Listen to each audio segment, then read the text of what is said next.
All right, so lecture 33 goes over some of the questions that are included in your solo number 5. You have some transfusion case studies. So let's just go over those really quick. So case number 1, you have 4 units of red cells ordered on a 58-year-old man. He had previously been transfused on several occasions. What are 2 reasons that would cause these results? Hold on just a second, let me make sure.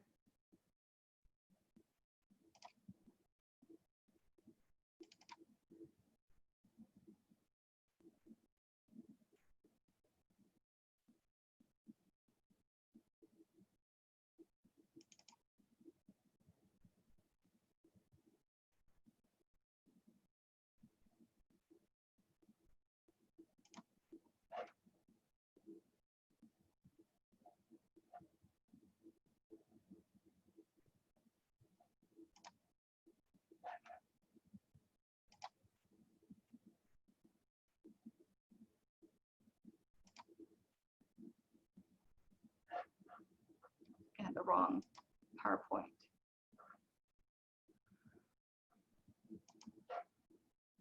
Oh, I skipped a slide. Okay, that's what it is. Okay, so you have 4 units of red cells ordered on a 58-year-old man with a GI bleed. He had been previously transfused several times. So given the results from the cases, what's his blood type? So his blood type is O positive, and his results from the IAT indicates an IAT negative. However, when we did our cross match of 4 units, one of those units gave a 1+ reaction at the AIHA stage. So what are 2 reasons that could cause these results? So think about when you are performing a cross match, you're mixing patient plasma with donor red cells. His IAT is negative, so we don't expect the presence of a common allo red cell antibody. And so what 2 reasons could cause these results? Number 1, we always want to suspect when we have a unexpected positive reaction at the AIHA stage, there could be a positive DAT in the donor. The second one would be that that unit is positive for a rare antigen that is not on the IAT, but matches your patient antibody, which the unit is positive for.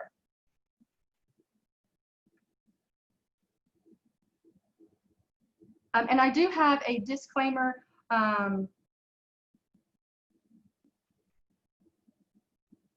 Question number 4 in your case study says that an eluate was performed on the donor and it reacted with all panel cells. What does this indicate? So in question number 2, you were giving some extra information that the donor card was checked and that the incompatible donor had been on Aldemate for several years. So in question number 4, when it asked what could be causing the positive DAT in the donor and why the eluate was positive, it's not because the presence of a cold autoantibody. So none of those answers are appropriate. It's actually, and I want to pull up the previous lecture 30, if you guys remember. Are you guys seeing my screen?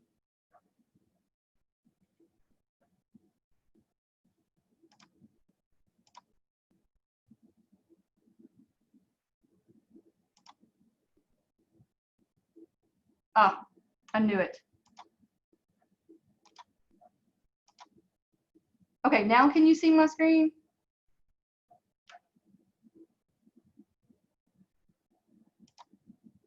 Okay.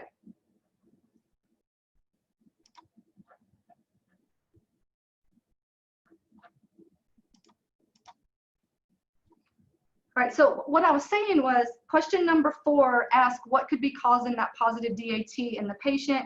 And then if we were to do an eluate, or not on the patient, on the donor, and we were to do an eluate and it reacted with all of the panel cells, when you have an eluate that reacts with all of your panel cells, we expect some type of IgG antibody. And so it's really, in question number 4, none of those answers really make sense. All right, so I want you to look at lecture 30. And remember, true drug-induced autoimmune hemolytic anemia, and one of the main culprits in that is Aldament, which is a common blood pressure medication. Another name for it is methyldopa. It can cause suppressor T cell function, or inability for the suppressor T cells to function. So your patient will have overproduction of autoantibodies, therefore will coat the red cells. So that's what we're seeing here. And if we do an eluate on this, these individuals, then it will be pan-reactive with all of the panel cells. Okay, so that's what's causing the DAT and the donor in this scenario, and that's why our cross-match is incompatible.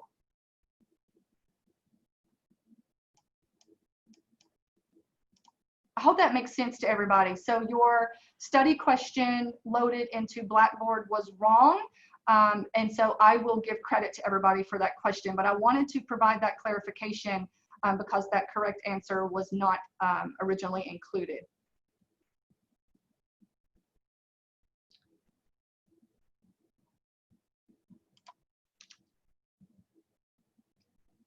All right. And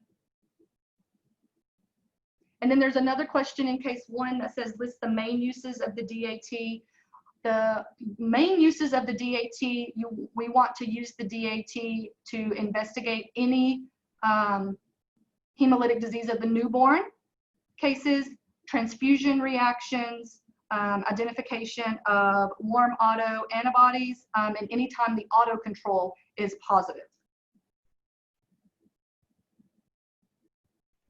And then question number 6, antibodies and autoimmune hemolytic are often associated with which blood group system? If you remember in a previous lecture, we talked about how these warm autos often take on a specificity of a specific antibody. And those are often most associated with the Rh family. Most often you will see it of little e. And then that last question, how can one distinguish autoimmune hemolytic anemia from drug-induced positive DAT? Remember, true autoimmune hemolytic anemia results in anemia. Usually drug-induced positive DAT has no symptoms of anemia. So some patients that take drugs cause them to have a positive DAT. They don't know they have a positive DAT because it doesn't cause them any problems. So that's one way you can differentiate drug-induced autoimmune hemolytic anemia versus true autoimmune hemolytic anemia.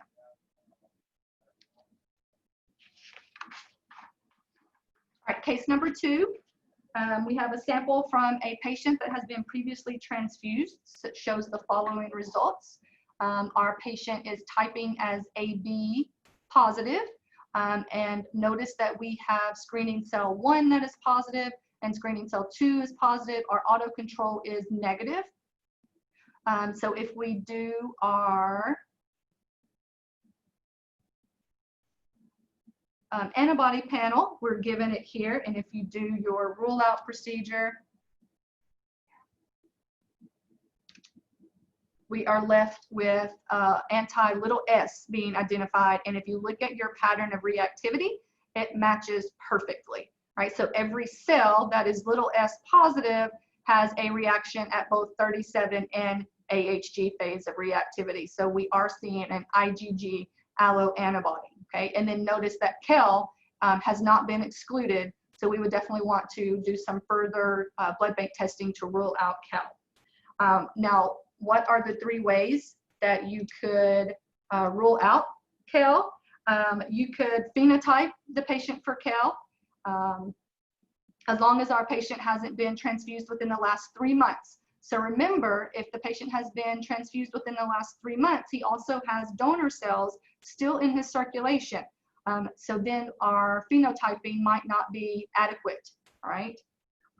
We could also run select cells. So you would want to choose antigen negative cells for what antibody we have confirmed, and then antigen positive for the antigen that we are trying to rule out.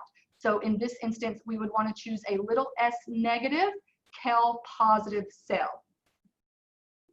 We could also do one other thing.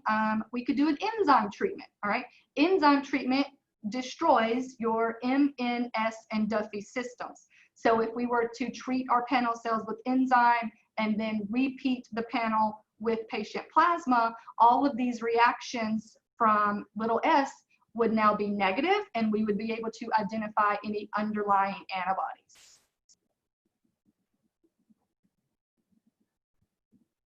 You have another question. There were only 2 units of blood of the identical type as the patient. So our patient is AB positive, right? And which other type of red cells could this patient receive? So you guys remember AB positive is the universal recipient. So this patient could actually get A, B, and O, all right?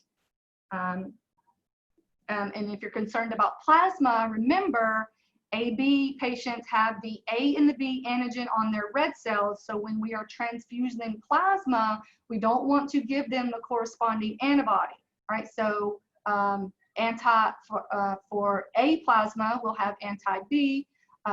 B plasma will have anti-A. O plasma has both anti-A and anti-B. So these AB patients can only receive AB plasma. All right, that's because we don't want to transfuse antibodies into these patients that will attack the patient's cells. And then there's another question, based on blood supply, which type would be best to give the patient? For AB positive patients, most blood banks are not going to have AB positive units on hand, just because the percent of the population is so low. It is one of the rarest types, and the donor pool is decreased. So how most institutions handle transfusion AB patients is we will give them type A, because O and A are the most common types of donors that we have in our inventory. And so we want to reserve O for O, all right? And so we will have more A's available. So we will give these AB patients A units. That's the most desirable way to transfuse AB patients.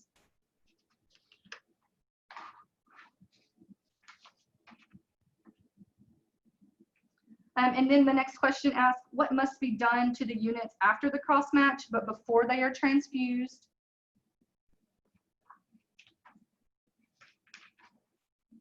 Because we have identified anti-little s in our patient, those units must be phenotyped. We must honor that patient's antibody by giving little s negative units. And then your last question for this case involves a frequency calculation. So it's asking you, based on the white population, all right, so we're looking at the antigen frequency of the white population, how many units of type compatible, all right, so that's your key word, not type specific, so type compatible. And so, but since ABO or ABA, oh my goodness, AB patients can receive any type, we will not include the AB frequency in our calculation, all right? And we are looking for 4 units of blood. So of the white population, 89% of the population have the S antigen, all right? So for our patient, we need S negative units. So that's 11% of the population. So you'll take 4 divided by 0.11, and that gets you 36 units, okay? So when you're approaching these frequency calculations, you really have to pay attention to the wording. If it asks you for type specific, then you would want to include AB in there, all right? We would want to include the ABO calculation in our calculation. But because it said type compatible and this patient can receive any, then it doesn't matter. We just want to make sure that it's S negative.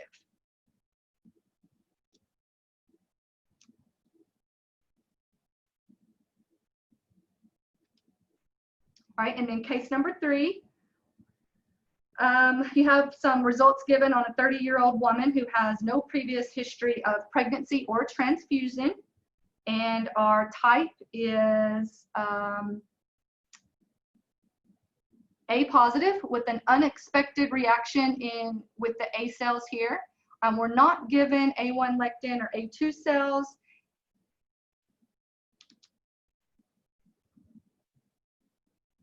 So we have type A, maybe suspect a subgroup in A. So what might be causing her discrepancy? We would probably suspect, and if you look at her IAT results, did I have that? Her IAT results are positive, both screening cell 1 and 2 and the auto control. So it looks like she has a cold reacting autoantibody.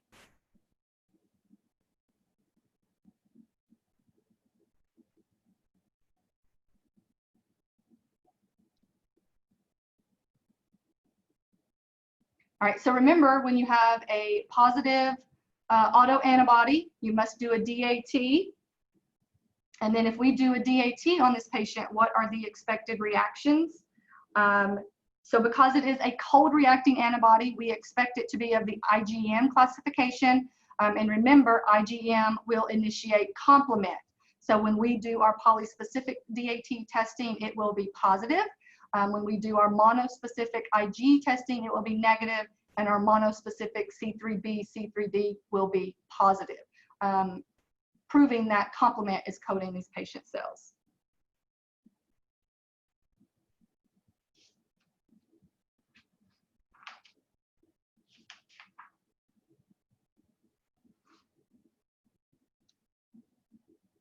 And so the question asks, could these antibodies ever be clinically significant? It is interfering with our back type. It is only reacting at initial spin. So in this instance, I would not consider it clinically significant. However, you have to pay attention to how it's reacting. You can see cold reacting antibodies such as they might even be reacting at AHG phase of testing. Then they would be considered clinically significant.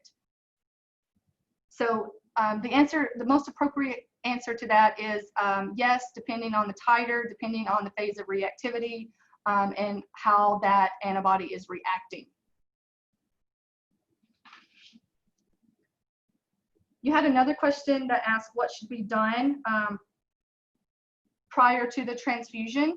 So BloodBank will recommend anytime that we have a cold reacting antibody that's interfering with our type and is reacting at initial spin, we will recommend the use of a blood warmer.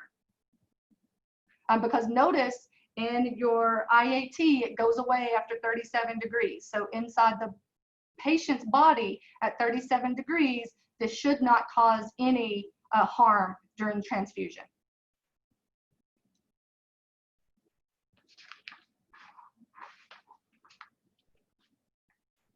All right, case number 4. We have a pregnant female delivers a preterm infant. Her previous history is unknown. She has one other child whom she delivered at home with no prenatal care. She has no prenatal care with either pregnancy. The mother typed as O negative. Her screening was positive, and below is the panel, and the baby typed as A negative using monoclonal anti-D and had a 4+ DAT. All right, so if we do the antibody identification on mom, it looks like we do have anti-D reacting. And that makes sense. If mom had a previous pregnancy, she did not seek any type of prenatal care. She was not giving RhoGAM. So this is a true anti-D.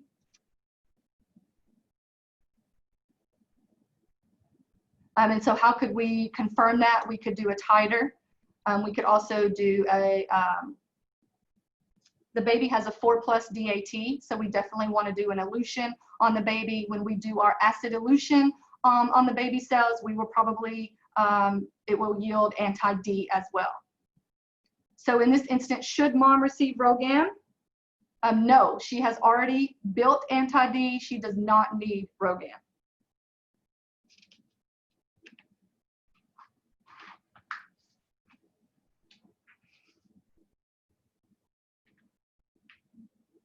So in the event your DAT is 4+, indicates with anti-D suspected, could indicate severe hemolytic disease of the newborn with that strong of a DAT.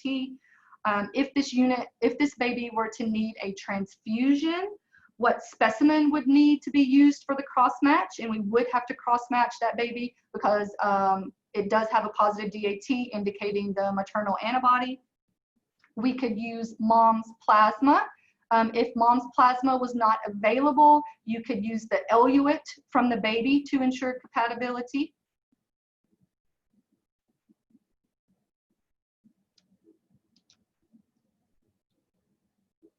All right, and then case number 5, you have a O-negative pregnant woman. She has an established history at your institution. She received RhoGAM at 28 weeks. She delivered her 3rd baby at full term. The baby was A positive, DAT was weakly positive.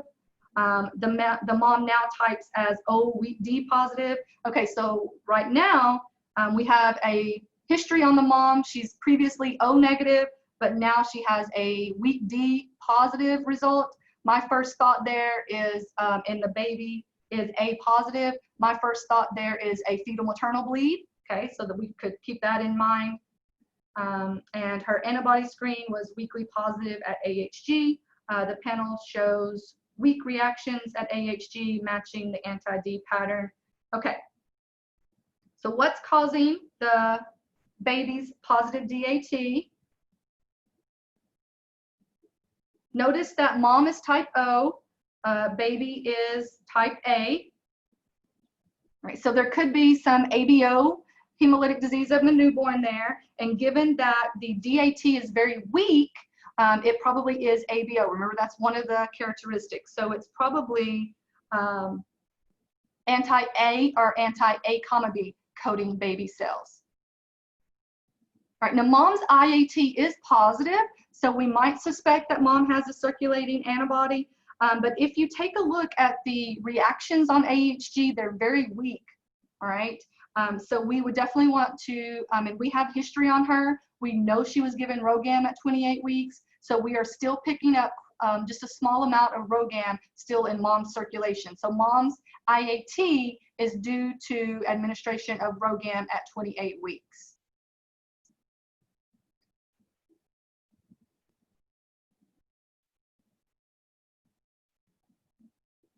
And is it likely the baby will need an exchange transfusion?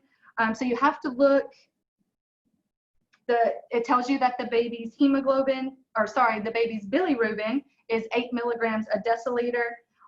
So normal indirect bilirubin on a baby is about 5.2 milligrams per deciliter or below. So given that the fact that this baby has a level of 8, the baby might need to be placed under phototherapy light for a brief amount of time. Remember, if that bilirubin gets greater than 18 to 20 milligrams per deciliter, that warrants an exchange transfusion. All right, so this patient doesn't need a transfusion. She just needs to be under phototherapy.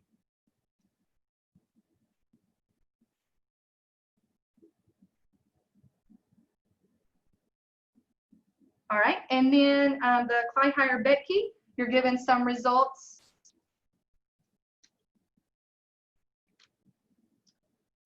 It showed 20 pink cells per 500 ghost cells. All right, so remember, you can calculate the percent of fetal cells. You can divide 500 by 20, and you get 0.04. Multiply that by 5,000, and you have a 200 mils of fetal cells in mom's circulation. Divide 200 by 30, and that gets you 6.6. Round up to 7 and add 1, that gets you 8 vials of RhoGAM indicated. All right, and the reason we did that Kleihire-Betke is because mom was now weak D positive and her fetal screen is positive, indicating the presence of Rh positive cells in mom's circulation. Okay, so that's your calculation of RhoGAM. Right, and then you have some further questions. Specimen of cord blood is submitted to the transfusion service for routine testing. Following results are obtained. 4 plus with anti-A, negative anti-B, 4 plus with A comma B, 3 plus with anti-D, negative control, but a 2 plus DAT. All right.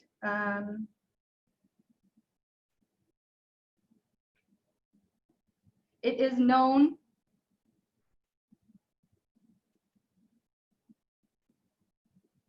that the father is group B with a genotype of little d, little c, little e, little d, little c, little e. All right, so the father is little c positive, little e positive, big C negative, big E negative. Of the following 4 antibodies, which one is the most likely cause of the positive DAT in the baby? All right, so we know more than likely that the dad gave little c antigen to the fetus, okay? So most commonly what's happening here of the options given is that mom is little c negative, and upon exposure to little c cells has built the antibody. So it's mom's anti-little c coding little c positive baby cells. All right, so it's actually little c. This is kind of a tricky question. You have to think of what antigen is present on baby cells and what antibody, and then kind of rule out to eliminate all of the other options.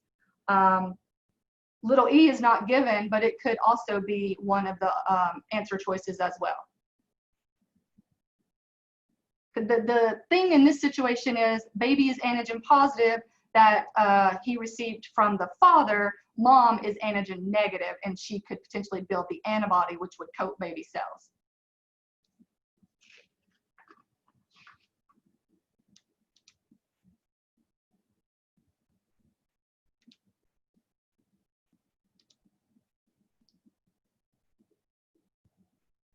All right, question 2, what is the discrepancy? Samples from the same patient were received on 2 consecutive days. Test results are summarized below. So on day 1, your patient is typing as A positive, and on day 2, your patient is typing as B positive. Okay, so this is an example of where you have a conflicting previous testing compared to what your current testing is obtaining.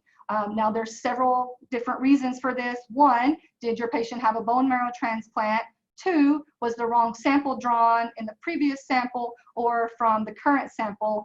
So the best way to handle this, the first thing you need to do in your investigation is request a redraw. And then also look at your patient history to see if they've had a bone marrow transfusion.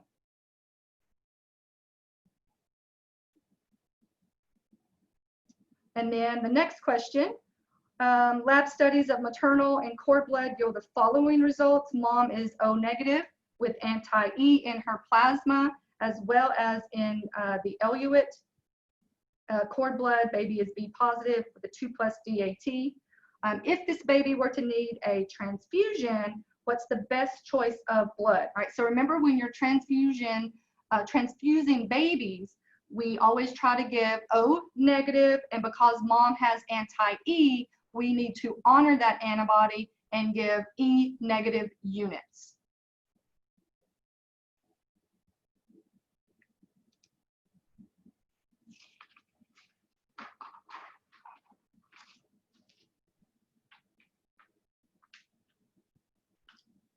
All right, so we have the following results obtained on a patient: hemoglobin of 7.4 grams per deciliter, a retic count of 22%.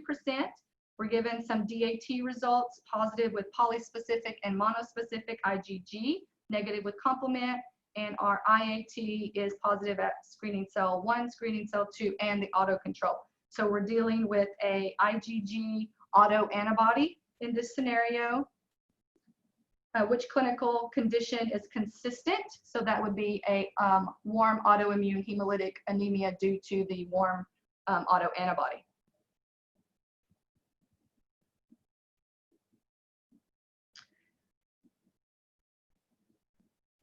The next question, you have a baby 1 week after birth with a positive DAT bilirubin level of 18.5 milligrams per deciliter in need of a transfusion reaction, or sorry, in need of an exchange transfusion. Since the mother could not be located at the time, the next course of action would be, we have sample on baby, we performed a DAT, we could perform the eluate, figure out what's causing that positive DAT. We could also cross-match units using that eluate. Remember, one of the options includes cross-match blood using the baby serum. An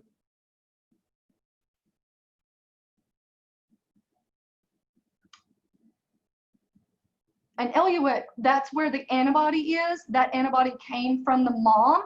So choosing the eluate is a better method of cross-matching that unit to make sure it's compatible with the antibody.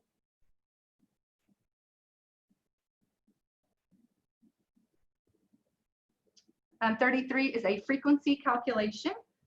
What percent of the group O donors, all right, so you have a specific type there. You want to make sure that you include the type O, and it's about 45% of the population for type O individuals. Anti-X, the X antigen is present on 5 out of 20 donors. The Y antigen is present on 1 out of 10. So your X antigen is negative on 75%, and then negative on 0.9 or 9%. So if you do that,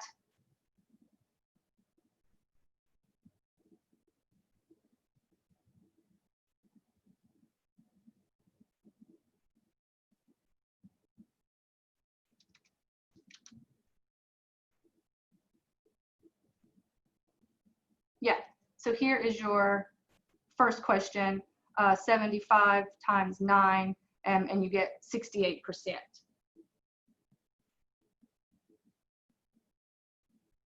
And then the second question, group O Rh negative patient with anti-D and anti-Kel in her plasma, what percent of the white population would be compatible with the patient? So you have 45% of the population is O, 15% of the population is D negative, 91% of the population is Kel negative. So when you do that calculation, it calculates out to 6%. Let me look at that first question.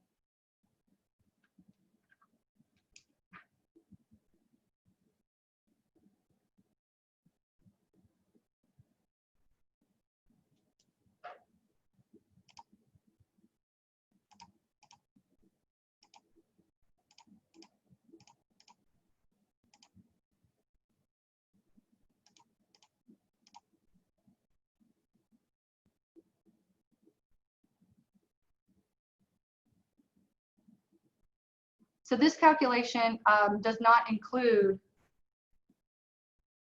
the group O donors. So if you include the O frequency of 45%, you get 30% of the population.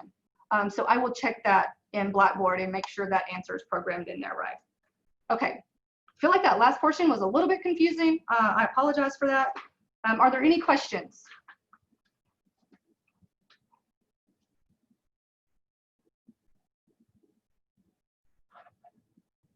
Don't be afraid to speak up.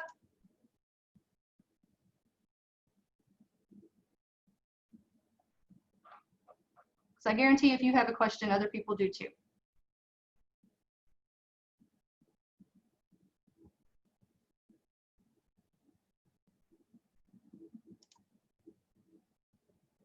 Okay, well, again, let me know if you guys have any questions as you're completing this assignment or as you're studying for the exam 4.